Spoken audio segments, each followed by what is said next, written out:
Forsythia is a plant that's known for its bright yellow flower in the early spring.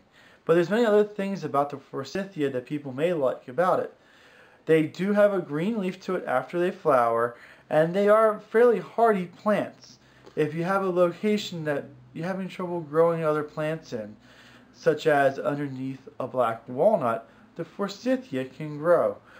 The one thing is that the more light you give the Forsythia, the more flowers it'll give you. So if you do decide to plant it underneath another tree, it'll grow fast, it'll flourish, but it may not have as many flowers as you see ones that are in full sun. But taking that information and you use it, you can still use this plant and be very effective for screening and blocking. When you plant a Forsythia, it may be small, but they do grow.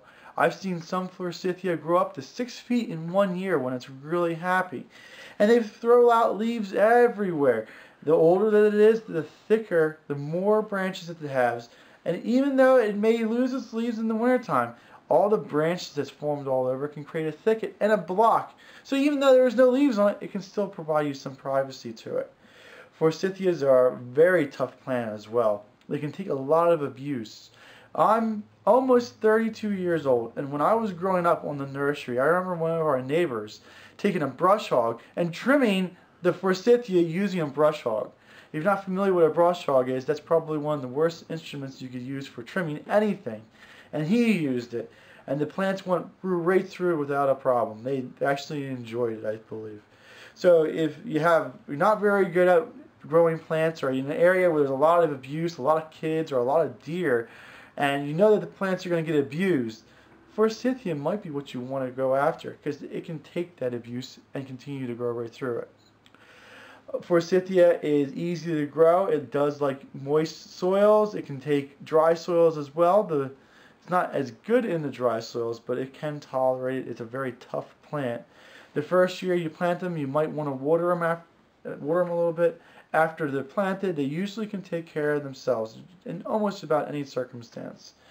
It depends on the variety that you get, but typically speaking, I would say an average Forsythia that I see that's not cultivared or anything like that, you count on them getting about 10 to 12 foot tall and just a little bit wider than that, maybe 15.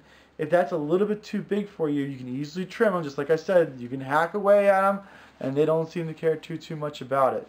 If you're not really interested in trimming that much, but you still want the yellow color, I do know there's a couple dwarf varieties of Forsythia that take very little trimming at all. Maybe you don't never even need to trim them, and they still look very, very nice.